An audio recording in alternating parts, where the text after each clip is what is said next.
This is the River Nair, and the village of Chelmno is above me, and here we can see the church, and which is a landmark. You can see it for quite a long way away.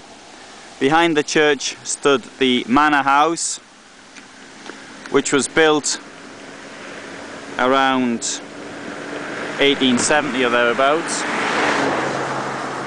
was owned by a Russian family, and they had done some work for the Tsar in military, Crimea, putting down the Polish insurrection, something in Mongolia, and the Tsar gave him a lot of land. And one of the things he did with the land was he built himself a manor house, which was probably accessed by the road where I am now from this bridge, and you'd go around there somewhere, and you'd have a nice drive up through the park and got to his manor house. After Poland became independent, he lost his land. The place fell into rack and ruin. There was a couple of families downstairs. Upstairs, the roof was leaking and all sorts of other problems. The Nazis turned up in 1939,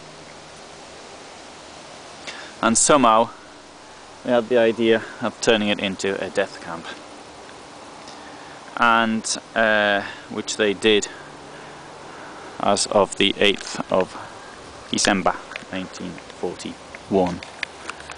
The entrance to the death camp wasn't from this end, of course. It was from the street end.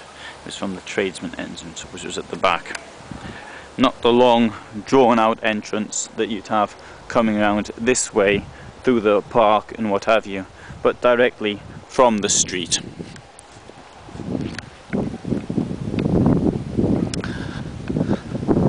The Nazis put up a fence around the camp measuring approximately 2 meters 40 or thereabouts, and they stopped the locals finding out what was going on in there. It would seem that the bank has actually got steeper since then. It wasn't as steep as today as it is now. Then as it is now.